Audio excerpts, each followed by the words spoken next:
Hello, everyone. Can everyone hear me okay? Good. Now, students, there's still plenty of food, but we're going to go ahead and get started with our program. So when you finish your teas and grabbing the waters, we'll go ahead and grab a seat and get started. I wanted to say welcome, everyone, again to the Subiendo Academy, year 5, 2014. I am Leticia Acosta, Director of the Subiendo Academy, and we're very pleased to welcome all of you here today. We are gathered with our 2014 class, and we have some great table hosts who have been volunteering their time throughout the week to join us. And I'd like to say thank you again for giving your time and your talent and your efforts and certainly your passion in sharing your experiences with our students, and we thank you for that. Table hosts, if you wouldn't mind standing up for me, we'd like to give you a round of applause. Erica and Eugenio and Mark and the Treviños and Isaac and Adrian, thank you very much, we appreciate it. And Cynthia, thank you. Well, our students have been very busy the last 2 days working on their projects, and this morning they heard from the experts on the different areas of policy that our students are learning about. And I know they've had some great questions, and those answers have hopefully enabling you to create a solution so that you can go back to your communities and maybe impart and start these in your towns or in your communities or schools, and we look forward to watching you develop these. And I'm very excited to see you present these, not only during your practice presentations today, but certainly tomorrow when you go to the Capitol and you present these. And there's just so much promise in each and every one of you, and we're very excited to be part of your journey. So thank you for all the hard work you are doing, and keep it up. We're very much in support of each and every one of you and know that you can do this. And I'd like to thank you for all your hard work on this.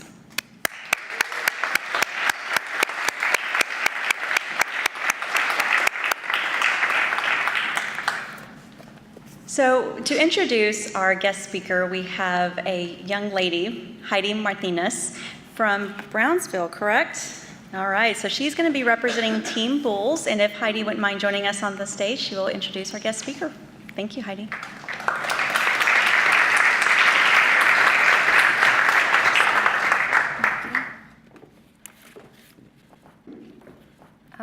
Good afternoon. My name is Yahaira Martinez, or Heidi Martinez, from Brownsville, Texas. I will be introducing Ms. Sissi O'Reilly.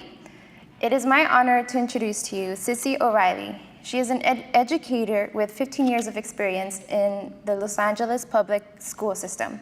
As former principal of the South Los Angeles Middle School, she led school reform programs that have achieved national recognition for their significant improvements in students' academics, behavior, and social emotion supports.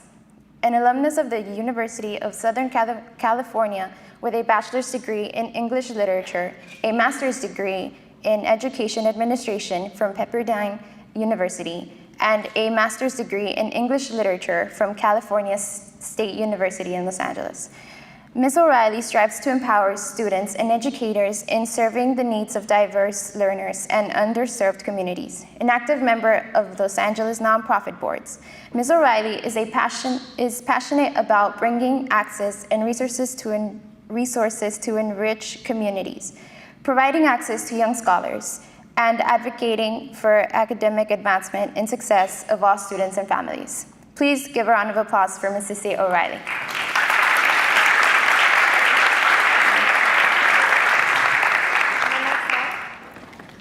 Are my mics on? No. Let me see.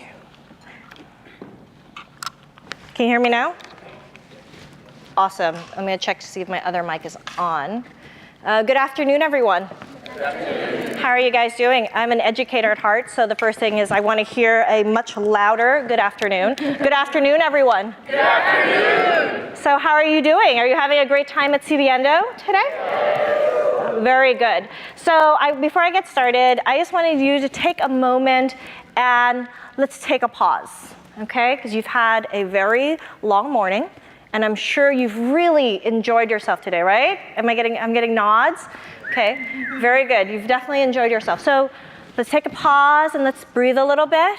Okay, you've had lunch, you've had a really long morning, you've engaged in dialogue, you've connected to other people who share a similar drive right? A similar understanding, right? Similar direction, purpose. You know where you're going, right?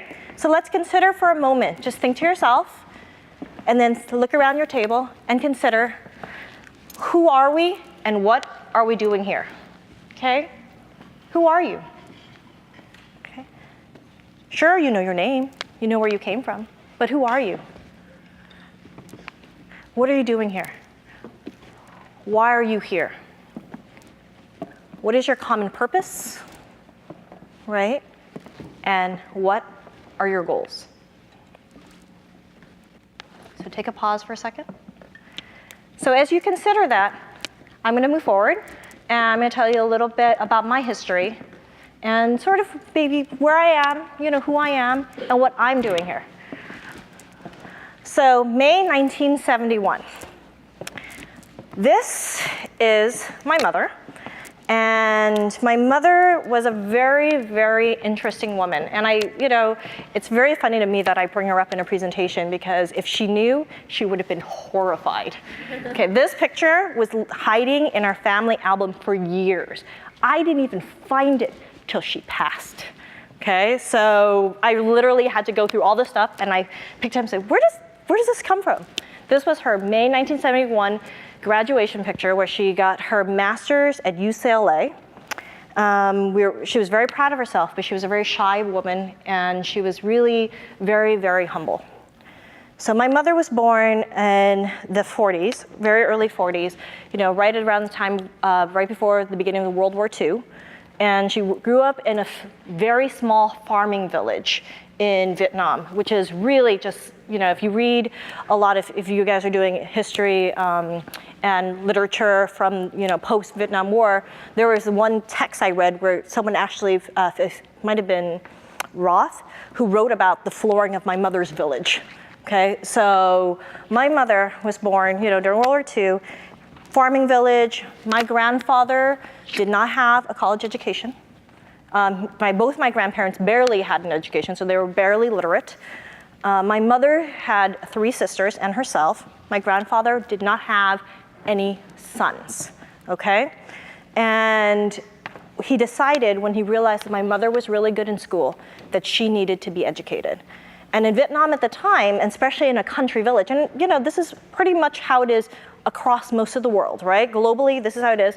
So they usually don't educate you past 8th grade if you live in a farming village, because the access is so far. So if you need an education, you're gonna have to go into the city. So my grandfather decided, when my mother was 13, to send her by herself to the city to get an education.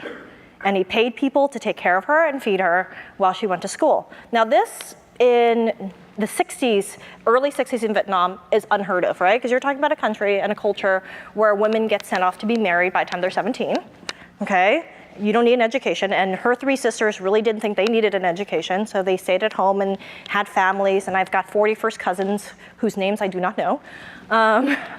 But my mother instead decided to go to school, and when she went to school in Saigon, which is now Ho Chi Minh City, when she went to school in Saigon, she became top of her class, which was an astounding achievement for a little country girl, right? Who grew up on a coconut farm, basically a coconut orchard.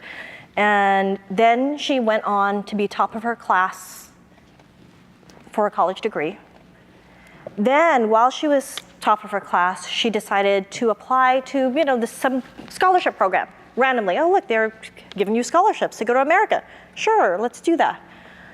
My mother, in 1968, came to Los Angeles for the first time and basically started a master's degree in English and linguistics, and graduated in 1971 with her master's. And actually, she started her PhD, but decided to go back because of the context of war, okay? Now, what I learned from my mother is that, why did she work so hard? What was so important about her going to school, right? Because really, she had a job. She didn't have to leave to go to America. She didn't have to do anything, right? Well, it was very interesting, because if my mother hadn't gotten an education, I wouldn't be back here now. So she went back to Vietnam in 71, and in 75, the war ended, and we came back to America, And we were what I call the original, the OG FOB, right off the boat. Right, literally off the boat. And what I learned from my mother is that people can take all sorts of things away from you. They can take money away from you. They can take your house away from you. They can take your country away from you. But the one thing that can never be taken away from you is your education. So unless they plan to lobotomize you, it's not gonna happen, okay? So education is the one thing you will always have with you.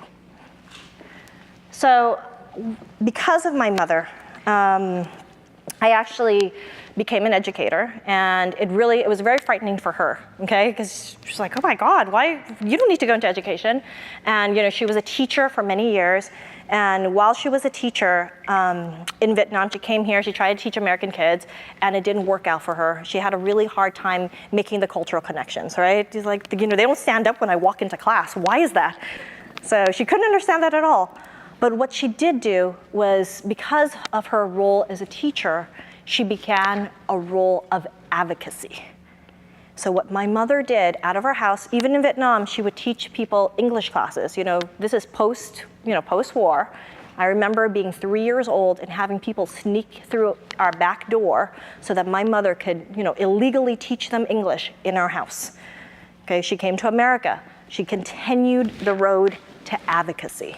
And what she did then was she started doing college applications for people. So she started doing college applications for other Vietnamese refugees whose parents didn't speak English, who could not understand a FAFSA application, who didn't understand what their kids needed in terms of, A through G credits, right? They couldn't understand what classes they needed to apply to college. So what my mother did then is she became a local community advocate.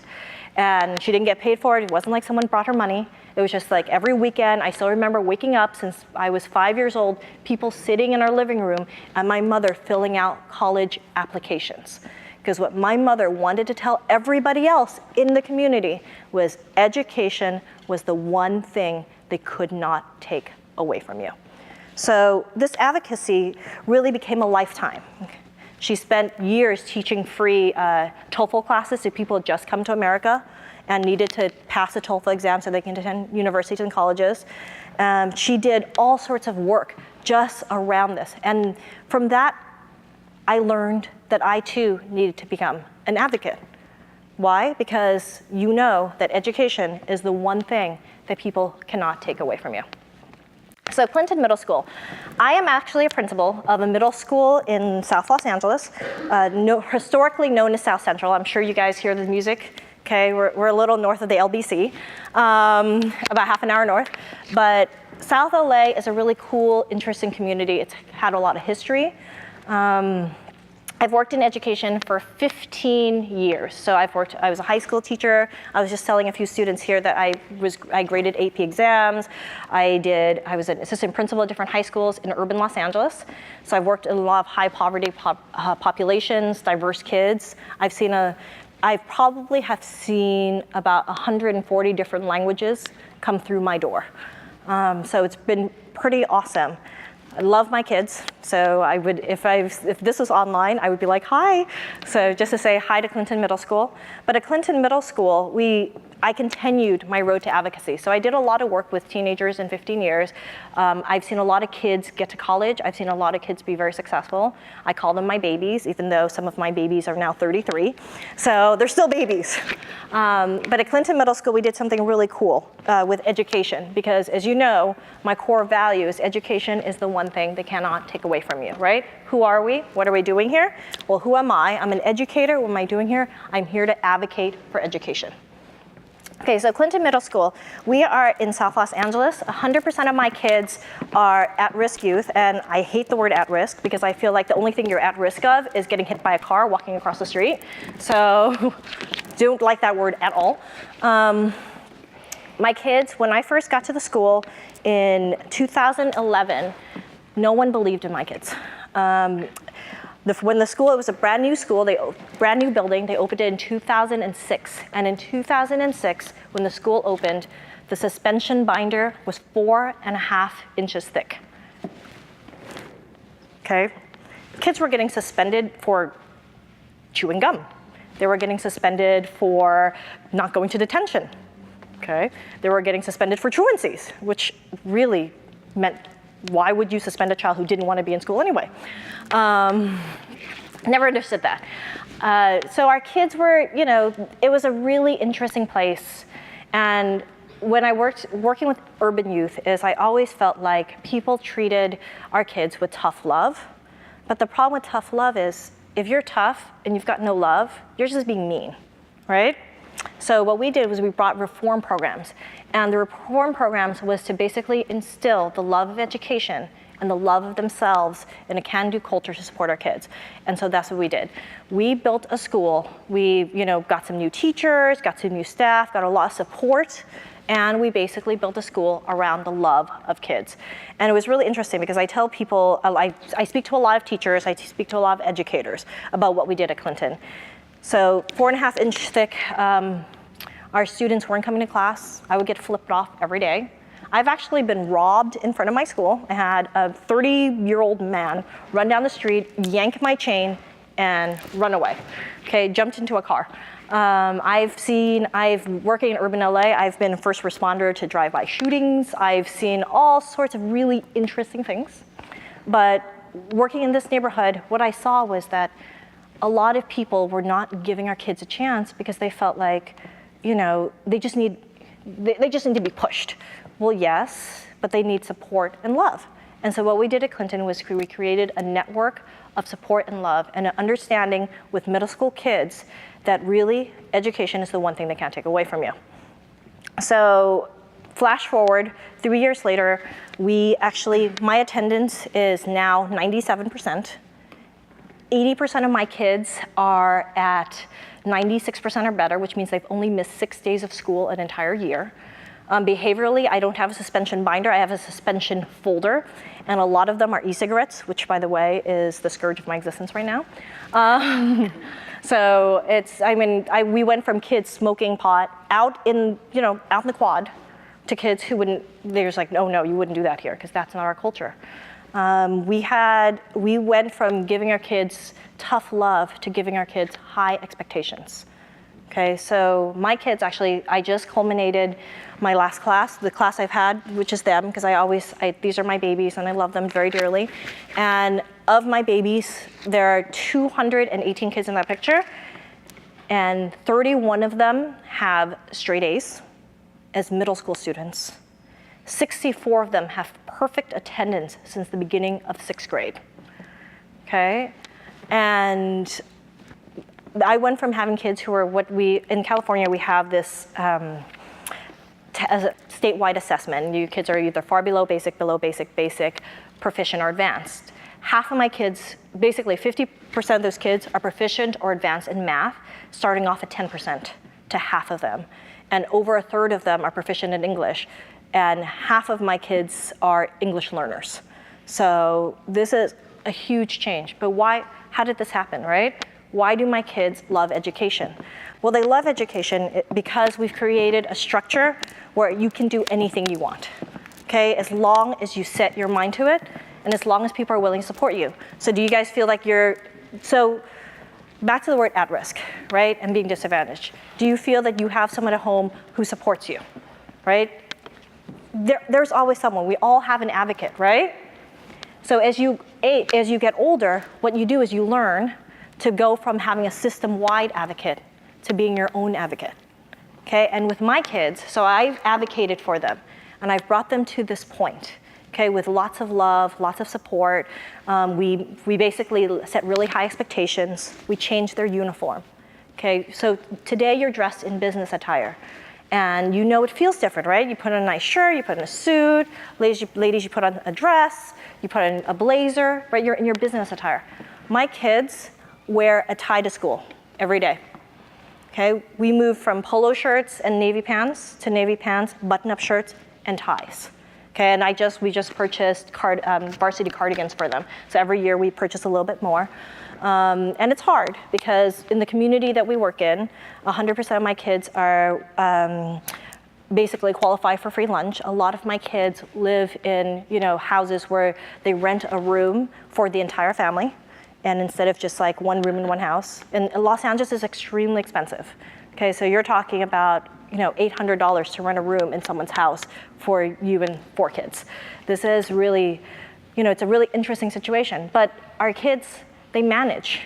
And as long as they understand that education is important, and that's the only one thing you can take away from, people can't take away from you, then that's where we develop this motivation and this growth in our kids. A lot of it is love and support. A lot of it is providing goals. And with your schools and with your experience, you see the same thing, right? It's setting your goals. You want to go to college, you want to do well, and you want to succeed. So this is our story. So that's the Clinton Middle School story. What's my story? My story is I do educational advocacy for all students. So as you guys are moving in past your 11th grade, right? Congratulations. You've finished 11th grade. Now you're moving on to your senior year. You're going to start advocacy for yourself. Okay, you spent all these years with everyone advocating for you. Teachers, family members, friends, someone in your community. This is a time when you start your own advocacy. Okay, how do you do that? What does that mean? That means developing relationships. That means making connections, right? Because so you've been passing around your business cards, you're making connections, you're talking about yourself, right? Which is, I think sometimes it's hard to do, isn't it? It's kind of hard to talk about yourself. You can talk about your favorite movie, you can talk about your favorite artist, but it's hard to talk about yourself. So at this point, it's the time to develop this advocacy. What I've worked for 15 years, I've worked with advocating for kids. And what I've noticed from my own students is that once you develop this advocacy for yourself, they start building it up. And then they learn to do it. So we gradually release you. So what we're doing now is like Subiendo, you're going to be gradually released into the world so you can advocate for yourself. And advocating for yourself doesn't mean that, one day you decide that maybe you can, you might go to college, you might not, but I can't do this, so, what do I do with this decision making? Advocating for yourself is deciding that every time you have to make a tough decision, that you make a tough decision so that you can make progress, okay? Not just, it's baby steps each and every time. So there are a few things that I'm actually really proud. I want to give a shout out to one of my students, Carlos. Carlos was my student 15 years ago. He was in my AP English class, and I adored Carlos. I mean, I adore all my kids. So, they say you don't have favorites. Really, I don't have favorites. But Carlos yesterday graduated with his BA, and he's going to be a teacher and a math teacher. And I'm so proud of him because he's hit a lot of road bumps. He started in community college, had a really hard time, and decided to drop out, ended up, getting married, having kids, and then halfway through his 20s, he's like, you know what, I'm gonna do this again. And so he did. And I just, it's all over Facebook, and I'm so proud of him. But what Carlos told me, and I was talking to him on the phone, is that I'm so happy that you were my teacher because what you taught me was that education was the one thing they can't take away. He went to work, he had, especially when the economy hit a real road bump, he had a hard time getting a job, and he realized in 2007 that, oh my God, I should have listened to O'Reilly and I should have stayed in school.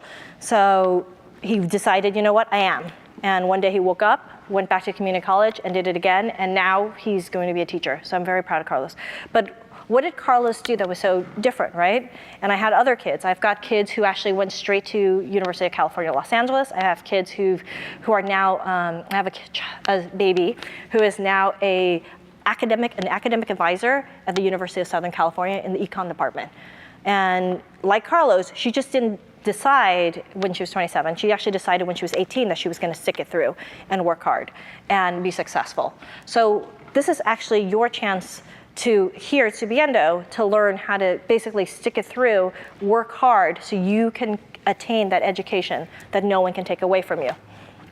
So I'm a teacher at heart, right? So, and as a teacher, I always give reading lists. And this is the first on my reading list. I don't know if you guys have heard of Daniel Pink's Drive. And Drive is basically for, if you decide to go to business school, you'll probably see this book again. And it's for managers and people who lead businesses, and it talks about how to motivate people. And there are a lot of tenets, and I like books with a lot of research. And this is a little bit of pop research. But the thing about Drive is that they decided if you gave someone a carrot, it was the carrot and the stick rule, okay? If you gave someone a carrot and a stick, and actually you can Google, there's a great animation on some of his stronger points online, you can find it. And in the text, what it tells you is that if you give someone monetary motivation, or if you do a carrot and a stick motivation, it actually doesn't last very long. These are short-term things. So if you give someone small incentives, and we learned that too. So we were doing things like scholar dollars, giving kids short-term incentives for being successful. And what happened was if you took out the incentive, they decided not to do it. In his text, he talked about one of the things was that they did a study where they gave people money to donate blood, and they gave people, then they told people to donate blood, but without any reward. You get your cookie and you go. And they learned that if you gave people money to donate blood, they were 50% less likely to donate blood. Isn't that interesting? Because if your motivation to donate blood is intrinsic, like doing something for other people, and you're more likely to come back and do it than if you get a quick carrot stick motivation, right? So really, it's a really interesting text about what motivates people. And what I wanted to tell you is that you need to find your motivation that isn't a carrot and stick motivation, because sticking it through and going to college is really difficult, okay? It is hard. It was hard for my mom. My best friends, I had a lot of friends who had a friend who had a full-time job as a bank teller so that she could pay her way through college because her mother wasn't paying for it. And actually her mother was the opposite. She said she wasn't paying for any college. So she said, okay, she filed for independence and did it herself. But her motivation wasn't the next dollar. Her motivation was intrinsic. I needed to be successful. I needed to do it. Okay, so really, what motivates you? Okay, take what motivates you and hold on to that, because if something motivates you, if it's money, going to college is going to be hard because you always see that immediate money in front of you, right? If you take a job, and sure, that money will last you a few months, but going to college, it's an investment, okay? And if money is your motivation, it's going to be hard to take out those loans, isn't it? It's a lot of money. But if your drive is intrinsic, if you understand going to college is not a carrot and stick rule, okay? It's not like someone is waving a carrot in front of you. It is something that you are investing in that no one can ever take away.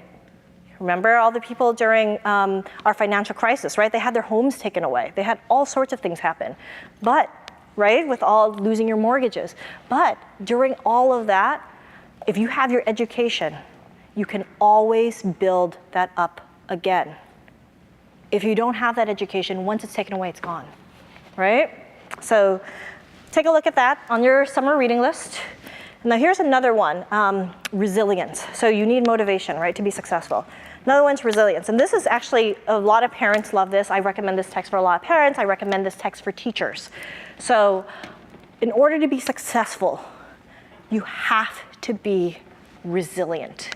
Okay, so this is also really cool. So in this text, Paul Tough is awesome, also a lot of research, but it's a lot like, I don't know if you guys read Malcolm Gladwell's Outliers. A very interesting book, but it's a lot of pop culture references. He does reference a few studies, and they found that kids who are successful in school, okay, kids, you have to take the SATs, and then you have to and you have your GPA. They found that kids who work hard to attain good grades, who have those patterns, are actually more likely to graduate from college than kids who just do well on the SATs or who only focus on the SATs.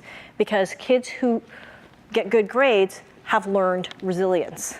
Okay, they have different motivators.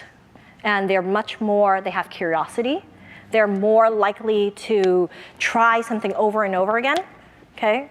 So there's a thing where in the text he talks about ACE scores, and if you have a few stresses in your life, you are not as likely to graduate from college. That's true. But what I also know is that if you're resilient, you're much more likely to continue and finish anything. I always like talking about people. One of my best friends had a lot of stresses in her life. She she was abused as a child. She had two step parents leave in the family. Her mother remarried several times. She moved around a lot. But what she learned each and every time, as long as she was resilient, as long as she continued on her path, she was going to be successful. And right now, she just won an Emmy for some of her documentary work. So it's really about keeping to the path. So you have your motivation, right? You decide what is going to motivate you, whether it's a person, whether it's someone in your family, whether it's a goal, okay? And then you're going to be resilient. Okay, so keep strong. Now the last thing is persistence. And I think I almost feel that there are a lot of kids, you guys probably get pretty good grades, right? I talked to a lot of kids with AP exams. Okay, so Carol Dweck is a researcher from Stanford. And Dr. Dweck's research, I don't know if you've seen this, she was highlighted in New York Magazine, Time Magazine. And what they learned through their research is that the mindset of kids and adults is what develops success, okay? So how you think about success, how you face obstacles, how you feel about effort, okay, is very different. So you can be someone with a fixed mindset, or you can be someone with a growth mindset. And a fixed mindset is somebody who thinks that intelligence is static, okay? And what Carol Dweck in her research learned was that intelligence isn't static, that your IQ changes over time. So that test you took in second grade that decided whether or not you were gifted actually changes over time. Okay, whether or not you're gifted is basically how malleable you want your brain to be. Okay, how successful you are is how much persistence you put at learning and at growing. So someone with a fixed mindset is somebody who thinks that this is how smart I am, this is how smart I'm always going to be, whether you don't think you're smart, or whether you think you're very smart. Someone with a growth mindset means that you can always change. You always control how your mind functions. So what they said with kids is that they took a bunch of gifted kids and they tested them and realized that gifted kids were actually more likely to not try at something because they were told they were gifted their whole life. If you were gifted in math, you were always good in math, and you couldn't change that. So if you gave them history and they're like, oh no, I'm not good at history, and I don't want to do that, I'm not good at it. It's not my skill. So they stopped trying because they didn't want to show that they weren't good at something. So they would, intentionally fail tests so that they wouldn't be labeled not gifted in something. And when she did her study, the kids who were taught that if you put more effort into something, so if you're not good at it, you keep trying regardless of whether you think you're going to be good at it. You still try, you still work hard, and you persist at it, because eventually you're going to be good at it. If you see an obstacle, you don't just say, oh no, that's an obstacle, I'm going to walk around it. No, you face obstacles head on. Okay, that's someone with a growth mindset. If you see, you don't think that intelligence is what you were given, it's what you grow. So everyone in this room, your intelligence is malleable. Okay, how hard you work is malleable. When I was, and I actually have my own anecdote, when I was in high school, my honors 9th grade English teacher said to me, you're really good at math and science, so you really need to stick with this, really. I think it was more like a stereotype because I didn't think I was that good at math and science. So they looked at me, oh yeah, math class, go, AP calculus, send her up that way. And she told me not that, I don't think you're gonna, I will keep you behind. We won't put you in the honors English class. Even though I had an A in the class, she put someone else in the honors English class. She didn't put me in the next honors English class. And it stuck with me because I was like, what do you mean? What do you mean I'm not good at English? She's like, well, you don't talk enough. What? Like, really? Because my report card says I talk too much. Okay. So, and I decided at that age that, I'm going to prove that I'm good in English too. And that's what I did, and I applied to college as an English major. So what I did then that I didn't understand was that I proved to my teacher that I had a growth mindset, okay? So everybody in this room, you need to understand that if you can develop your growth mindset, you're gonna be successful in whatever you do, okay? Because you have to persist, right? It's persistence, it's resilience, it's no motivation. And you're gonna find it's gonna be hard, right? College is a hard road. Everyone who's been through college in this room, they can tell you it's a hard road. You're gonna find days when you just wanna work. You're gonna find days when you don't wanna go to class. You're gonna find days when you have really difficult decisions. Do I wanna go and hang out with my friends? There's this great party, or everybody's gonna be here, or do I just make that right turn and go to the library and no one's gonna be there? It's Saturday night, library's gonna be empty, right? What do you do? What do you do that day? Okay, that's really important. You're gonna make mistakes. Mistakes are inevitable. Okay, and I always say that teachers have a teacher freak out. I'm sure because you guys are here and you wanna go to college and you're good students, that they always tell you you missed that one homework assignment, you're gonna be homeless forever. Right? Oh my God, you didn't do the homework assignment? You're gonna fail in life. Well, no, you're not gonna fail in life. It's okay. However, those little decisions, each and every time you make them, builds you on this path. So yeah, you're gonna make mistakes, and there are times you're gonna make the wrong decisions. That's okay, you're not going to fail. Carlos made a few wrong decisions. He's gonna be a teacher. I'm so proud of him because he decided to persist. Okay, so it's the same thing with all of you. You're gonna make mistakes. You're gonna do things that you know, maybe questionable as long as it's not illegal and you're not hurting other people, right? And you're not being arrested. So don't anyone here go get arrested because I told you to. But you will make mistakes. It's okay because you have to do what? So I want to hear it. What are the 3 things that you need to basically keep education, right? Education is the one thing they can't take away from you. When you get that college degree, trust me, that graduation day, best day ever. So what are the 3 things you're going to need? Motivation, resilience, and awesome. So very proud of you. So now it's your turn. So I told you my mother's story, I told you my school story, and I told you my story, okay? Now think about this. What is your story? What story are you going to tell? Okay, what story are you going to tell when you first enter freshman year in the dorms, when you meet your first group of friends? Okay, what story are you going to tell the day you graduate from college? What story are you going to tell when you start your first job? What story are you going to tell, okay, when you have kids one day, if you decide to have kids? What story are you going to tell? So what story will you tell when one day you're like me, standing in front of a room of future leaders, future college students, future entrepreneurs? Okay, what story are you going to tell? So consider for a moment, if we started with who are we, what are we doing here? And then what story are you going to tell? Where are you going? Okay, so thank you very much. And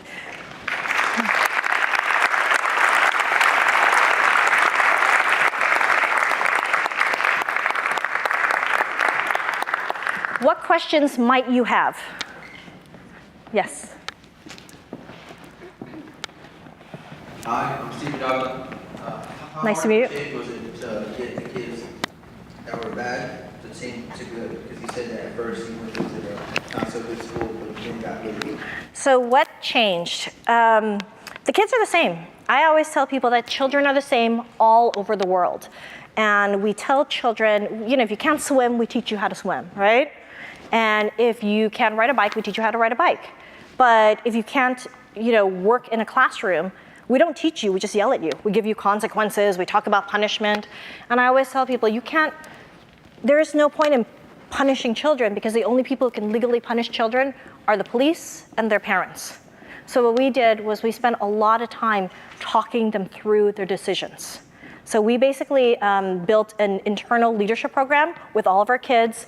We did Clinton climbers, we had teachers referring kids. We took our kids outside of the neighborhood, took them on a lot of field trips. We developed leadership dialogue, even in their classrooms. We used words that were, it wasn't like, oh, you're a horrible child. No, we still love you. And there's a children's book out there, I think it's a baby bird. It's like, if I do this and this and this, would you still love me? If I did this and this and this, would you still love me? And what we taught our kids was that no matter what you do, we're still gonna love you, but we're gonna nag you till your eyes turn blue. So basically, it was a lot of work, and I don't think kids are bad. I think kids are looking for ways to express themselves, and then they find the wrong ways of expression. You know, kids, either they're hanging out with different friends. Our kids, the other thing is, once children know you love them, regardless of who they are, they're gonna figure out a way to come back. So I'm really proud of my kids. I've had kids who started off getting D's and F's, who actually finished with A's and B's. And one of my girls with straight A's, it's funny, her report card is A-U-U, A-U-U. So U for unsatisfactory behavior. So it was A, unsatisfactory behavior, A, unsatisfactory, but she had straight A's all the way down. So, you know, it's about supporting kids. What other questions might you have? Yes.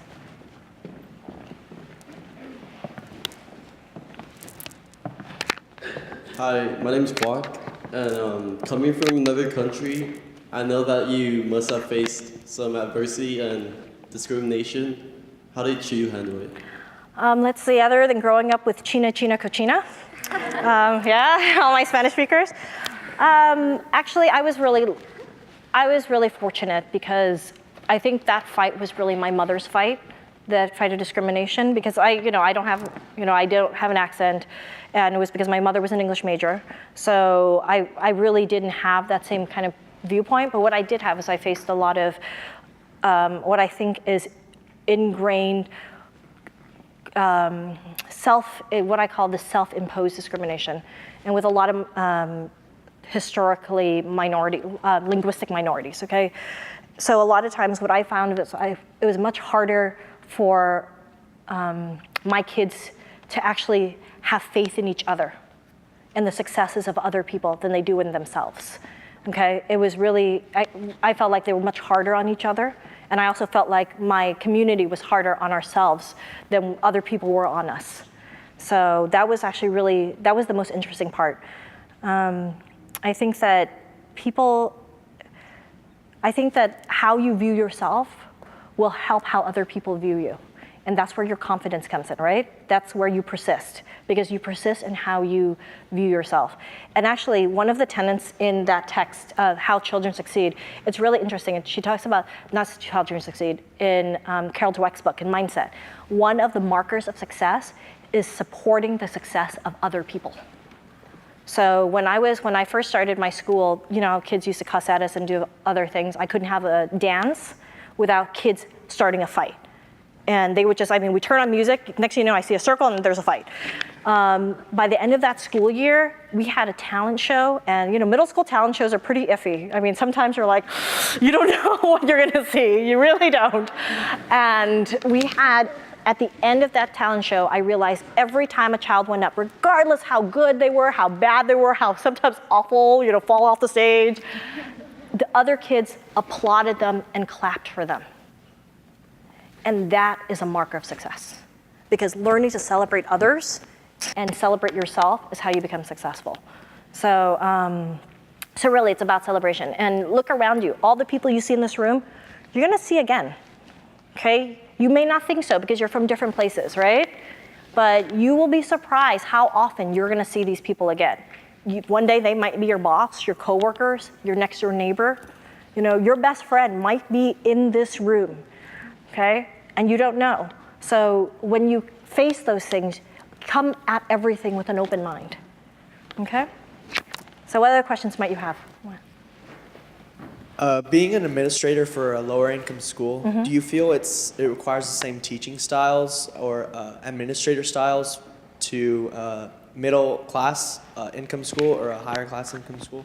Actually, you know what I've learned is that all kids are the same, and what I've actually learned in my school, if people did the things, when I first got there, people were yelling at kids, you know, this is your last chance, you can't do this, and it was a very negative culture, it was very toxic, and I realized that if in the neighborhood I lived in, if someone did the same thing to those kids that they did to, you know, to our kids, that the parents would be up in an uproar, they'd be knocking down doors. So what we did was we treated all our kids, and I know that this is a very strange way of looking at it, because it's kind of like if you say you're colorblind, it means I don't see you. It's not the case. It's that we see who you are, but we're gonna give you supports, but we're gonna give you the same expectations as everybody else. So we have a support structure. I've got City Year at my school. I have communities in schools. We have advocacy programs. I provide access to my kids to social. I have a LA Child Guidance, which is basically full-time social workers on campus. So we've got a lot of support structures for our kids. But while I have those for support structures, I still have the same expectations I do for everybody else. Okay, so what I don't believe in is a lot of people who work in inner city schools, I always say it's the pobrecito complex. So, oh, poor you, we're just gonna like make it easier for you, or we're gonna give you some access. And that doesn't work. Our kids have to have the same expectations. That's why I have so many kids with straight A's, because I'm just as hard on them as I would be kids from Beverly Hills. You know, they need the same things to be successful. And what I do is that we create a support structure to catch them every time they fail. So every time you fail, you throw them back up. Every time they fail, you throw them back up. But you never lower that bar, ever. So, yes. Hi. Yes. Hi, my name is Anisha Portenberry, and I was wondering, what was your biggest motivation throughout college and helping those kids? So when I was in college, I was actually, you don't ever want to hear about my college stories.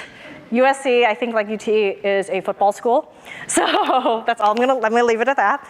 But what I did do was when I was in college, all I knew was that I needed to graduate, right? I needed to get that diploma, no matter how hard things got. There are times when there are classes I didn't want to go to. There are days you don't want to wake up. And if your mom isn't waking you up and trying to feed you breakfast, right? I don't want to wake up. And it was hard. It was really hard. Getting yourself out the door sometimes is really hard. But what's gonna happen when you get your first job, right? You're gonna have to go out the door. You're gonna have to go to work. So when I was in college, I did the same thing. I basically was like, okay, I have to get up today. Even if I don't want to. I have to go to class today, even if I don't want to. So it was a lot of it was persistent. And I'm a determined person. So I basically was very determined to graduate. And I created a lot of really positive relationships in the process, because look around you. When you go to college, if you can develop a team and a community, you're gonna be successful. So you need people to study with. You need a team, you need a community, because sometimes you're not gonna wanna do it. Okay, so find your team, find your community. I found a community that I studied with. I found a community that I hung out with. But you need that community. And actually in Paul Tufts' book, he talks about students who make connections and who understand community are much more successful and much more likely to graduate from college. Okay, so develop your persistence, but build your community. Be curious, make friends, find new places. Okay, yes. Hi, my name's Isaac, and I was just wondering, interested in how you change those around you, like how you change the other schools. So do you think I know you administrated middle school, so do you think the high schools followed you up? Do you think maybe other middle schools also started to? We're part of a national program called Diplomas Now, and from Johns Hopkins University. So I work with, I've got UCLA Center, so I've got a lot of connections to a lot of different universities and researchers. And what we learned is our school won Diplomas Now School of the Year, and out of the National I3 grant. And we won because our growth was so much higher than any other school in the country. And we were trying to figure out why was it working with us and not with other people. And what we did was we invested in our adults. So we basically brainwashed all our adults to think the same way. And by the end of 3 years, the adults who didn't think the same way left. So we basically created a community of adults. We used a lot of research from Bob Garmston, adaptive schools. We used a lot of cognitive coaching so that everyone was on the same page and we were moving in the same direction for kids. So really at the end of the day, we wanted to be about the kids. And the other thing we did at our school, which was different, is that at other schools, it's a role-centered community. So I'm a counselor, I talk to kids for counseling. I'm a dean, I talk to kids about discipline. I am the cafeteria manager, I feed them. And what we did was we created a community, back to the word community. We created a community where the child was the center and it wasn't role-centered. It was, this is our child, what do we do for these kids? We spent 2 Tuesdays a week, we talked about kids. So this is a child who needs help. This is Joe. Joe's been, we notice he's sleeping in class, he isn't doing his homework, he isn't showing up, is something going on at home? Oh, I'll check on it. So we created a community, and twice a month, we talked about kids who needed support. Once a month, my teachers did professional development training on how to support kids. And then then the last day of the month, my teachers worked together to talk about how do we create educational curricular structure to support these kids. So it wasn't about the role anymore. It wasn't about this is my job and this is all I do in my box. No, this is our job, these are our kids, and this is how we, with our skill set, can support them. So, and a few here? Yes. Hi, my name is Stella Trevino. And does the speaker agree to a two-part question? Does the speaker agree to a two-part question? Like two questions? Yes. Okay. My first question. Yes. So do you feel that it is important to change the uniform policy? So I believe, okay, so this is a really interesting thing. I believe in freedom of expression. I don't believe in censorship, like my personal beliefs. Okay, I don't believe in censorship. I don't believe in banned books. But I think at a certain age, up to about 17 or 18, we provide you those structures so you can make those creative decisions yourself. The uniform policy was really important in our neighborhood because South LA is basically Bloods and Crips territory. I've got MS-13, I've got maybe 8 street gangs down the street. Like I said, I was robbed in front of my own school. And having my kids in uniform, to me, is the safest thing I could do for them. It actually provided them a way to come to and from school where everybody knows, okay, this is a 12-year-old. Okay, I know they might look like a 12-year-old and you think it's obvious that that's a 12-year-old walking down the street.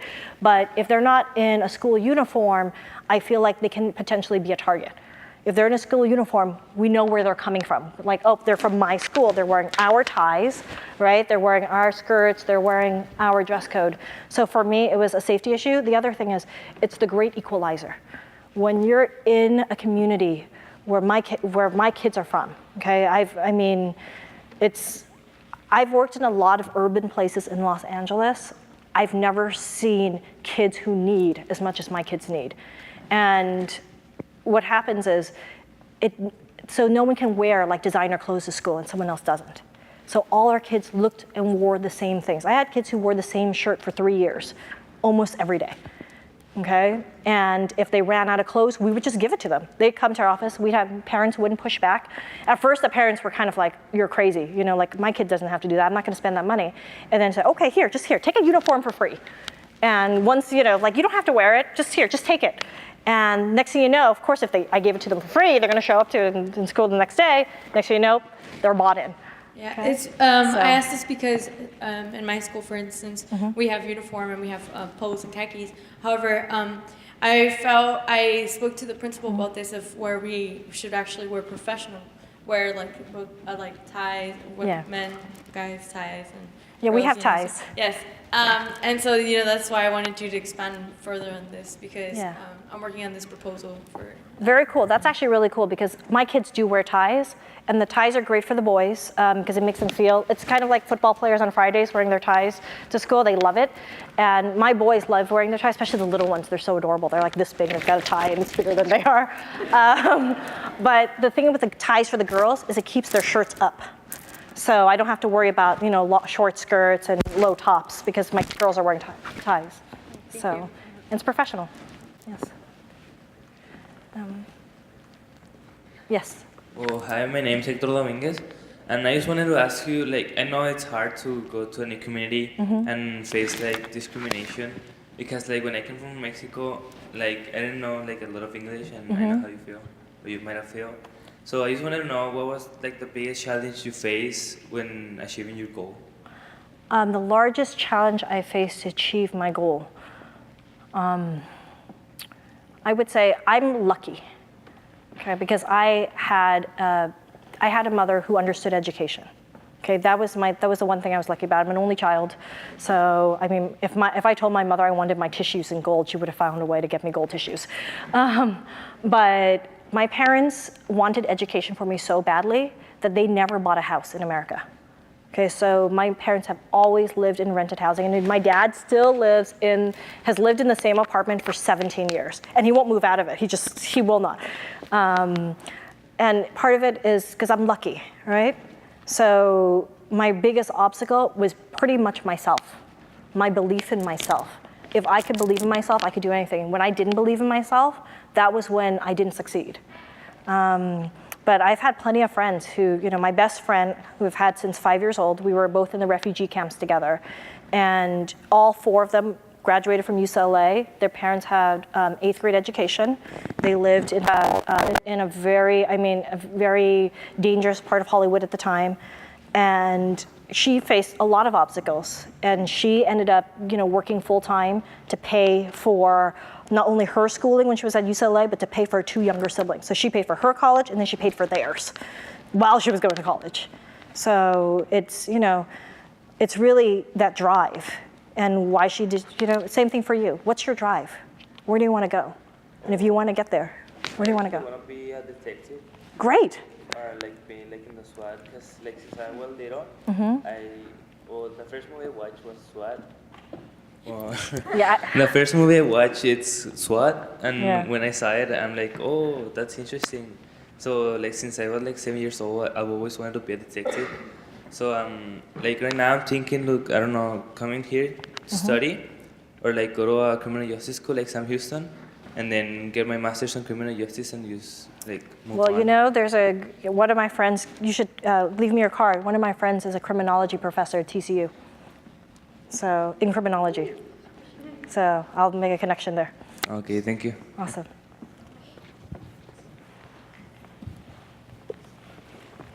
Hello, my name is Silvia Alvarado, and I was wondering, while you were instilling all these reformative structures in your school, did you have the parental support in your community? So, my community is very interesting. A lot of our parents are, if you haven't noticed, I like walking around a room. You can see the teacher in me, right? So when our community is really interesting because our parents are really shy. When we first got there, our parents didn't come to the school at all. And we couldn't figure out a way to get them to the school. And I thought it was really offensive that the only way you can get a parent to the school was to have them cook or to come and have a cleanup day. And I was like, no, our parents have so much, their time is so important. They're taking care of kids or they're working like 2 jobs. And so what we did was we created a parent program and we started bringing parents in. I do free ESL classes 2 days a week because I tell our parents that there's gonna be a day when your kids are gonna go to college and they're gonna have applications that are all in English. And you're gonna have to be able to sift through all that stuff and to sift through all that information. And you're not gonna, you're gonna start meeting people who only speak English. If your kids are going to college, this is what's gonna happen. So we started a free parent class 2 days a week. We started having workshops for Planned Parenthood. We made a lot of connections with community organizations. So I pretty much at this point have a parent program every day, morning and afternoon. And it's hard because our parents, they're afraid of coming into the school. Because it's kind of like, I trust you with my child, but if you need me, I'm not sure what I can bring. So we created outlets for them so that they can feel like they're more a part of our community. We actually won an award from the National Network of Partnership Schools for some of the parent programs we did, because we need that. And part of it is advocating for a child is also advocating for the community and the families. So we love our community and we love our families. So, yes. Hi, my name is Felix Rodriguez. Nice to meet and you, you Steven. talked about the middle school and getting them college ready, importance of education. So what can be done at elementary schools, getting them in that mindset so when they come into middle school, they're ready to take on the challenges you give them? And actually, that's a great question. We're starting to work with our elementary schools. What we noted in a lot of our communities in urban schools is that we don't talk about college, right? Because a lot of kids, they grow up talking about college with their families or their parents, because their parents went to college, and they're UT alumni, right? You've got the giant poster in your house, so of course that's where you're going. A lot of our kids in our communities, their parents don't have access to that. So what I would love to do is to have that conversation when you're in kindergarten, so that, oh, you're going to college, right? Oh, when you go to college. Oh, when you get your career, when you do this, when you do that. Instead of, oh, you may do that one day. There is no may, there's no if, there's no maybe, you're going. Because you guys, you're very fortunate. You live in a whole different world than I live in. You live in a whole different kind of community. Your world is global. Okay, your world isn't just Austin, it isn't just Texas. Your world is global. When I was growing up, I mean, we barely had email. Email was the cool thing in the 90s, okay? Trust me. Like when I got my first Unix account, okay, all the, right? You remember the Unix accounts? So when I got my first Unix accounts, like how cool. Your world is different. When you're on the internet, you see videos from all over the world, right? When you're on Facebook, it's such a large world. So with these kids, we need to teach them from a very young age that it's a large world that needs educated labor.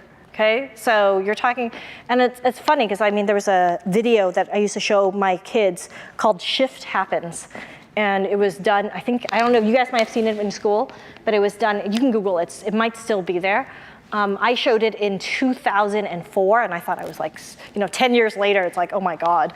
But it was just about how the world is changing, how information is changing, how you guys are gonna have different access to information, how you're gonna have different jobs, different kinds of labor, different kinds of work.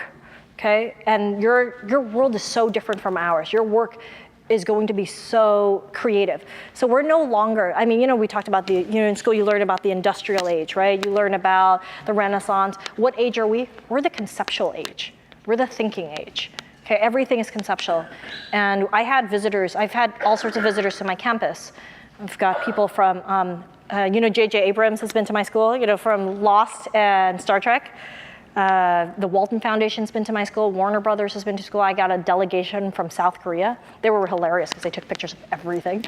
But it's, and it's because we wanted to create that global feel.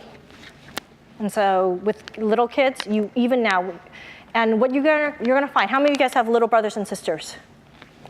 Okay, those of you with little brothers and sisters, what you do is what they do, okay? So you have to go to college and you have to do well because they're going to do what you do. With my best friend, one of the reasons she went to college because her sister went to college and her sister went to UCLA. So she went to UCLA, which meant the third one went to UCLA and the fourth one went to UCLA. So what you're gonna do is what they're gonna do. So if you have younger siblings, and especially when they're little, you start that dialogue with them. You have that talk with them. You start talking about what college they're going to. Yes? Hello, my name is Mauricio Aguilar, and I was just going to ask you, have you ever thought of spreading out this idea to other schools, not just one, and also targeting high schools? Because I feel like some high schools also don't really emphasize that, and a lot of students just give up, and some teachers kind of, give them the easy way out, and that's not really, the way that, college works. So our program is based on the research of Bob Balfans at Johns Hopkins University, and it is in high schools and middle schools. And we're not as many schools as we should be. We're trying to spread it. So I'm basically the messenger of love and support for kids. And I think it's coming Memorial High. Is that in Austin? Is there a Memorial High? Yeah. So they're gonna come to Memorial High, I think, this year. But it's about spreading that belief that it's a can-do culture. Everyone can go to college. And Dr. Balfans has this concept that a lot of our kids have a really hard time making it through because they believe that life is capricious. Okay, that you're not successful just because you work hard. My parents work hard, my relatives work hard, my family worked hard. They're not rich. Well, what's the difference? And what we teach is that, yes, we understand that to them life is capricious, but if you persist, if you're motivated, and if you're resilient, then that's how you find success. Okay, because a lot of times everyone works hard and they're not rich. I know so many people who do. So yeah, it's about making the right decisions. Yes. Can we give her a round of applause? Wasn't that amazing to hear the work she's doing? Thank you. On behalf of our class, we have a token of our appreciation, and I think here's our, here's our gift from Christy Lamb. Here she is. We have a token of appreciation for you. I think it's hiding in the back. We'll go get it for you. Okay, guys, you're gonna do a selfie because I'm a teenager. This is for my kids. So we're gonna do a selfie for my kids, okay? Say smile. Okay, that's going to my kids. That's my appreciation token. Well, we've got something for you. Well, thank you very much, everyone, for joining us today. And here we go. Eduardo is running it fast, gallantly through the ballroom. And Christy Lamb is going to pass it on and come on through. Oh. Thank you. Thank you very much. Welcome, thank you. Can we get a photo of the two?